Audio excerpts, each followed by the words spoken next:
Namaste. I am Dr. Shubhrata Roy, journalist based in Maharashtra, Pune, India. Uh, we are now internationally poised as a very different situation compared to a couple of years back.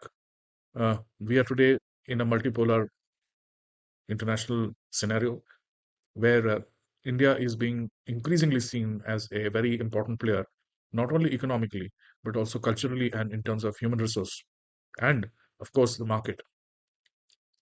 I am not an economist or any commercial person. I'm not knowledgeable about commerce and trade, etc., etc. But what is happening at the international level, uh, we are seeing today is extremely heartening in a way, and in a way, it's a tough situation which we are going through. There are a lot of layers, and it's multi-layered situation that we are not in a position to, at the same time, discard our good relationship with the United States of America, and at the same time, we are not able to, uh, keep the old relations alive as far as China is concerned. This whole situation is a little complex, and I'm very sure our diplomats are working on it on a on a war footing because on one side we had the SCO, uh, Shanghai Cooperation Organization meeting, very successful, apparently very successful, but the undercurrents within that are worrisome because Pakistan and even Turkey is there as part of the SCO. So that doesn't really help us in any way. But China playing a balancing act, it seems that China is trying to show its leadership qualities in terms of bringing the adversaries together. So whether we actually will come together with Pakistan and Turkey is a question which I'm sure will be answered in some time to come. There are no immediate answers are available. Uh, Now the handling of Pakistan by United States of America is not at all a friendly kind of behavior which you expect from a long-standing friend and who has been United States and India have been working on improving and uh, sprucing up our relationship through trade and through various other things through our in a way our brain drain. Uh, it really doesn't behove of the United States of America to fund a terrorist state like that. So some people, some very eminent professors in USA are saying that now USA is being seen as a rogue state itself. But we cannot say that because we are in no position to make such kind of judgments. And we have never been judgmental. But when it comes to attacking uh, terrorist, heavens, we have to actually act accordingly, and we have to uh, call call a spade a spade. We cannot just keep mum about it. Now, those days are gone when we have been, just doing a balancing act and in the process being sandwiched between uh, a, a vassal state of United States of America like Pakistan and the powers that be, global powers. Now, the best thing which has happened is that China, India, Russia have come together and they have shown a pretty good, combination as far as the global strategic alliances are concerned. Although BRICS is more of an economic kind of grouping, uh, but SEO is both strategic as well as economic because now no strategy can be thought about without considering economics and trade, of course. Because now you see how mm, Mr. Trump has used the trade as a weapon, and now they're backtracking in a way, or should we say that they're recalibrating their approach. But knee-jerk reactions have been the order of the day, if we like to say, as far as the American international policies are concerned. They have alienated the European countries. They have alienated India to a large extent. Then, of course, there are the Southeast Asia, Japan. All these countries are now, realizing that they must have uh, a, a greater say in international relations, in economics and strategy, in trade, in culture, and in various other things than they used to have, because it was a sort of a unipolar situation post-Soviet Russia. So now, but then Russia has played uh, a very critical role in bringing this reordering of world powers, because it has defended itself by you know its war against Ukraine. Not that we ever supported any war, but it has got its own rights to defend itself, considering that Ukraine was being, you know, attracted by Europe into NATO, and NATO was supposed to be a neighbor of Russia, which Russia would never accept. It is natural, and the so-called attacks on on Ukraine, but actually defense in a way. So the best defense is this kind of aggression which Russia has shown, and we have always been a friend of Russia, and we never. But at the same time, our prime minister has said on record that we are not in favor of any killings in this kind of war. So war, this is not an era of wars. That's what the prime minister had said. But we cannot actually say more than that. As far as Russia and Ukraine are concerned, it is their problem, and we have got nothing to do with it. Although the the think tanks within the United States government, uh, they like to believe that it is the war is being fought with our money. We are actually directly funding, the Russia, the war, the Russia-Ukraine war. But it's not so, as it has been very clearly mentioned by all the diplomats as well as the PMO and the MEA, that we are not funding the war, because the war has started 3 years back, and we have been buying oil, crude oil from Russia for a long time, and our relations are older than um, the 3 year skirmish which is going on there.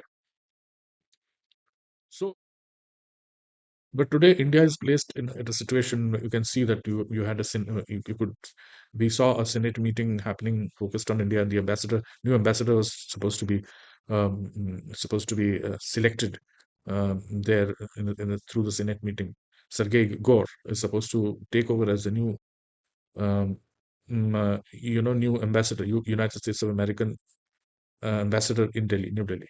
So, and the gentleman is very close to Donald Trump, and the reason why this gentleman is chosen, because apparently because of his administrative qualities, and etc., etc. The other things which he has worked there as a Republican. But what I see, how I look at it, is that it is not just the capacity, the capabilities of the person. It is also the closeness of Trump with Prime Minister Narendra Modi. So President Trump and Prime Minister Modi share a very close relationship, and the chemistry is very nice. So and since Sergei Gore is close to President Trump, uh, they think that they can influence policies in India through this good chemistry, um, so that there is we could move away from China and come to. This is explicitly told in the meeting, that they want to take India away from China and close to. This is childish in a way, because India doesn't believe in closeness to one at the cost of closeness to the other. So we don't believe in that kind of. It is childish. So in international relations, what we must do now as a country, as a nation, as the largest democracy, and now the largest economy, the fastest growing economy of the world. Now, what we have to do is not a balancing act anymore. We have already given a signal that we are not going to do a balancing act. We are going to take clear sides. It's not that a clear side doesn't mean that we are going to it's going to happen at the cost of some other relationship. No, the issues are important. Wherever the issues are hurting us, we would be obviously taking care of those issues, whichever country it is. Say from A to Z, whatever issues are there, which India faces today, the strengths and weaknesses of India. Wherever we think that we have to improve our strengths with the help of ABC, any country, we would do that, irrespective of whether US thinks that particular ABC country is a friend of its friend or not. So this diplomacy does not work in that way, that you take away somebody, you pull somebody away from another country and bring close to. This is absolutely childish, and I think the more maturity is expected from a country like the United States of America.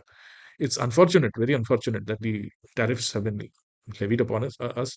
Now they have started discussing various ways of finding ways of level playing field, so that both are benefited, India and United States of America. But the the fallout of this vacillating policy which United States have been showing recently. To my mind, it is not. It is a thought out policy. It's a thought out policy in the sense that the stock markets keep falling whenever you announce a sort of a tariff of this kind. You know disruption which is caused. This kind of disruption, when it is caused, it automatically brings uh, the stock market, it goes down, and then the question is who buys them at that level. So we don't know who's buying them, at least at our level, at the journalist level, or people who are at this level of understanding. We don't know the inner story, why they're doing this upheavals of the stock market. Is it, if you remember 9/11, and after 9/11, the stocks of those airlines fell, and there were some people who bought those airlines. So is it the same thing happening now? I only hope that hegemony is not created in the industrial sector through this kind of vacillation of policies. Hegemony of some country. If supposing XYZ country was not in the good books of, say, India, or of America, or of the Western countries, or Russia for that matter, anybody, and if that country buys off stocks of the different countries, um, and starts holding majority shares in those countries, then it will be difficult for the industry to be a balanced, or difficult for indigenous growth of industries of various countries, whichever country it is. So tomorrow, if supposing XYZ company of United States and America is doing very well, and suddenly the stocks fall and China buys off the stocks through via media, then the stock holding of that particular company would belong to China. China, if it gets 51% of shares of the company, then it starts owning the company which is in USA. Or it may happen to some Indian company here, and it may also happen to a Chinese company. The Chinese company stocks fall down, maybe South Korea buys them, or Taiwan buys them, and the company starts, it gets the Taiwan gets an upper hand over that company. So the trade wars is not just the tariff wars. Actually, it's got implications everywhere. It's got implications in the military industrial complex. It has got implications in the stock market. It's got implications in actual trade. It's got implications in culture. It's got implications in how we look at each other relationships. So all these things are implied by this thing. So why is Mr. Trump doing all this? There are lots of theories floating around, and I would not like to subscribe to any of them at this point of time. But what I see is in the future is uh, the Western hegemony has already been broken, and the upheavals within France and other countries, which is happening in the European countries, and the US Europe relationship, which is at its lowest, NATO, they are going to be directly affected, and they're already affected in a negative way. How much ever you force them to bring them on across table to sit and discuss, but then when they go back, they will do what is good for their country, for what is good for their nation. So the tariff, uh, I may call it imbroglio, is is not a simple knee jerk thing, and just to make USA great again. It's not just that. There's something more to it than meets the eye. Thank you.